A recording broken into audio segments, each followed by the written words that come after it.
কেন আজান দিব বাচ্চার কানে? দুইটা সিগনিফিকেন্স। নাম্বার ওয়ান, যদিও বাচ্চার আমল নামা শুরু হয় নাই, জাস্ট নিউ বর্ন বেবি, এইমাত্র জন্মগ্রহণ করলো, কিন্তু পৃথিবীতে আসার সাথে সাথেই আল্লাহ বলে ওর কানের সামনে আমার তাকবীর দিয়ে ইসলামটা ওর কানের ভিতরে ঢুকায় দাও, ঢুকায় দাও। শুরু থেকেই তাকবীর দিয়ে ইসলামের পরিচয় ওর কানের সামনে দিয়ে দাও। This is the significance number one. Significance number two, এই পৃথিবীতে যখন কেউ আসে, শয়তান যে তার শত্রু, এসে ইয়াতানু ফি জামবাই ইবনে আদম, বনি আদমের দুই পা ধরে দুইটা গুতা মারে, আর বাচ্চা ওয়া ওয়া করে কেঁদে ওঠে। বনি আদম পৃথিবীতে আসার সাথে সাথে শয়তান গুতা মারে আর জানান দেয়, তোদের কারণে আমি জাহান্নামী, তোরে সারা জীবন এমন ওয়াসওয়াসা আমি দিতে থাকবো, তোদেরকে জাহান্নামী বানানোর আগ পর্যন্ত আমি ক্ষান্ত হব না। আমি যে দুনিয়াতে ওয়াসওয়াসার জন্য এসেছি, আমার উপস্থিতি, আমার অস্তিত্ব আমি জানান দিলাম। গুতো মারে তো শয়তানে করবে শয়তানের কাজ, আমরা করব আমাদের কাজ, ঠিক কিনা? শয়তান মারবে গুতো, আর আমরা কি দিব? চিল্লায় বলতে হবে কি দিব? মনে থাকবে, ভুলে যাবেন না তো আবার। নাম্বার টু, তাহনিক করা সুন্নাহ। তাহনিক হচ্ছে খেজুর, কোন আলেম খেজুর একটু চিবিয়ে ওই চিবানো খেজুরটা বাচ্চার ঠোঁটের মধ্যে লাগাই দিবে। আল্লাহ রাসূল সাল্লাল্লাহু আলাইহি ওয়াসাল্লাম বাচ্চাদেরকে এরকম তাহনিক করতেন। যদি খেজুর পাওয়া না যায়, একটু মধু নিয়ে মুখের মধ্যে লাগাই দিবেন। আধুনিক মেডিকেল সায়েন্স এটাকে খুবই স্বাস্থ্যসম্মত বলেছে, হেলদি। কারণ বাচ্চা যখন দুনিয়াতে আসে, তার নিউট্রিশন চ্যানেলটা মানুষ কেটে দেয়। তার নিউট্রিশন চ্যানেল হচ্ছে তার নাভির সাথে তার মায়ের জরায়ুর একটা কানেকশন। তার মায়ের জরায়ু থেকে সে এনার্জি পেত, নিউট্রিশন পেত। মানুষ যখন এটা কেটে দেয়, তখন তার নিউট্রিশন সাপ্লাই বন্ধ হয়ে যায়, কিন্তু তার এনার্জি খরচ করার প্রবণতা বেড়ে যায়। সে এসে ওয়া ওয়া চিৎকার করে, চিৎকার মারতে তার এনার্জি লাগে। সে হাত পা ছোটাছুটি করে, তার এনার্জি লাগে, কিন্তু এনার্জি নাই। এনার্জির লাইন আমরা কেটে দিছি। তাই ইনস্ট্যান্ট এনার্জি সাপ্লাইয়ের জন্য বিশ্বনবী বলেছেন, তাহনিক করে মুখে মিষ্টি ঢুকায় দাও। সুবহানাল্লাহ পড়বেন না? এখন চিকিৎসা বিজ্ঞান বলছে, নিউ বর্ন বেবি, নবজাতক বাচ্চার মুখে যদি মধু দেয়া হয় বা খেজুর লাগিয়ে দেয়া হয়, ব্রেইন হ্যামারিং থেকে সে বেঁচে যায়। তার ব্লাড সুগার লো হয়ে যায়, কিন্তু মিষ্টিটা দেওয়ার সাথে সাথে এনার্জি সাপ্লাই হয়। সুবহানাল্লাহ পড়েন। আল্লাহর হাবিব সাল্লাল্লাহু আলাইহি ওয়াসাল্লামের কাছে কোনো বাচ্চা নিয়ে আসলেই বিষ্ণু সাল্লাল্লাহু আলাইহি ওয়াসাল্লাম বলতেন, এই খেজুর নিয়ে আস। কে নিয়ে আসো? খেজুর আনলে একটু চিবিয়ে বাচ্চার মুখে খেজুরের রস ঢুকায় দিতেন। আল্লাহ রাসূল সাল্লাল্লাহু আলাইহি ওয়াসাল্লাম আগে আগে মদিনায় চলে আসলেন। আয়েশা রাদিয়াল্লাহু তাআলা আনহুর বড় বোন, আম্মা জান আয়েশার 13 বছরের বড়, আসমা বিনতে আবি বকর, উনি গর্ভ ধারণকারী অবস্থায় মক্কা থেকে মদিনায় হিজরত করে আসলেন। উনি বললেন, আনা মুতিম, আমার পুরো গর্ভধারণ পূর্ণ হয়ে গেল।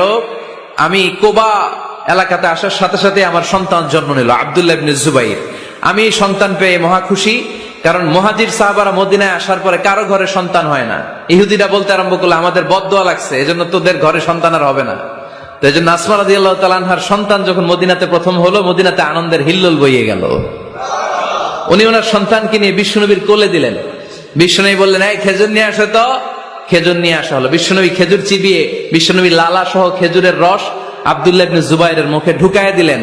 আসমা আজীবন গর্ব করে বলতেন, ফাকানা আউয়ালু মা দাখালা জাওফাহু রিকু রাসূলিল্লাহ, আমার কলিজার টুকরা জুবাইরের পাকস্থলীতে সর্বপ্রথম ঢুকেছে খেজুর মিশ্রিত আমার নবীজির থুতু।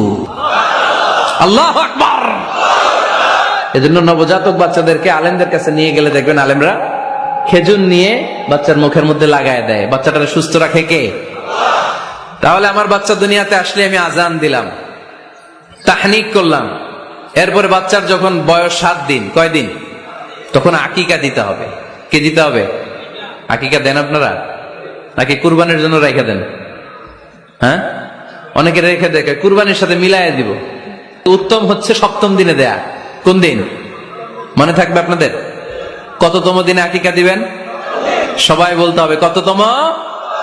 কুল্লু গোলাম রহিনাতুম বিআকিকা তুযবাউ আনহু ইয়াওমা সাবিহি। 7ম দিনে আল্লাহ রাসূল সাল্লাল্লাহু আলাইহি ওয়াসাল্লাম ইমাম হাসান আর হুসাইন রাদিয়াল্লাহু তাআলা আনহুমা, এই দুই নাতির আকিকা বিষ্ণু সাল্লাল্লাহু আলাইহি ওয়াসাল্লাম 7ম দিনে ছাগল দিয়ে দিয়েছিলেন। পড়েন সুবহানাল্লাহ। আনিল গোলামি শাতান ওয়া আনিল জারিয়াতি শাত। ছেলে হলে 2টা ছাগল। ছেলে হলে কয় ছাগল? মেয়ে হলে কয় ছাগল? দিতে রাজি আছেন তো? দিয়ে দিবেন। আকিকা দেওয়ার পরে সুন্দর নাম রাখবেন। যেদিন আকিকা ওই দিন নাম। ইউদআউনা ইয়াউমাল কিয়ামাতি বিআসমাইকুম ওয়া আসমাই আবাইকুম। কিয়ামতের দিন আল্লাহ তাআলা তোমাদের নাম ধরে তোমাদের বাবার নাম ধরে ডাকবে। আল্লাহ বলবে মিজানুর রহমান ইবনে আলী আহমদ ইবনে জাইনুল আবিদিন, দাঁড়াও দাঁড়াও, বাবার নাম দাদার নাম বলে বলে আল্লাহ ডাকবে, দাঁড়াও।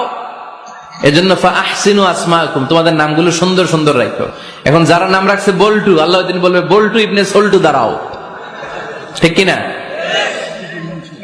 তো বল্টু ইবনে সল্টু ইবনে জন্টু, তখন বল্টু সল্টু জন্টু, দাদা বাবার ছেলে দাঁড়াবে ওই দিন।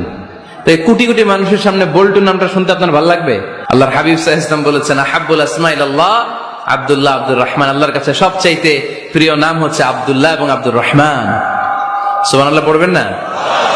সুন্দর সুন্দর নাম রাখবেন, নামগুলো সুন্দর রাখার চেষ্টা করবেন। লিকুল্লি ইসমিন আযার, প্রতিটা নামের একটা প্রভাব আছে। আপনি জল্টু রাখলে ওটা জল্টুর মতোই হবে, আপনি সল্টু রাখলে সল্টুই হবে। আর আপনি যদি রাখেন খালিদ বিন ওয়ালিদ, এটা খালিদ বিন ওয়ালিদের মতো বাঘের বাচ্চা হবে। এজন্য নামের প্রভাব আছে, নামের impact and influence in your life এটা অনেক বেশি। সুন্দর সুন্দর নাম রাখবেন। সপ্তম দিনে সর্বশেষ কাজ হচ্ছে বাচ্চার মাথার চুল হালাক করে দিবেন, শেভ। ডাক্তাররা যদি সাজেস্ট করে যে না বাচ্চার মাথা এখনো শক্ত হয় নাই, তাহলে করবেন না, সামান্য ট্রিম করে দিবেন। এই চুলগুলো ওজন দিয়ে এই পরিমাণে রূপা বা কিছু টাকা পয়সা দান করে দিবেন। আপনার বাচ্চারে সেফ রাখবে কে? তাহলে 4 নম্বরে বললাম আজান দিতে হবে, তাহনিক করতে হবে, আকিকা দিবেন, নাম রাখবেন এবং চুল হলক করবেন।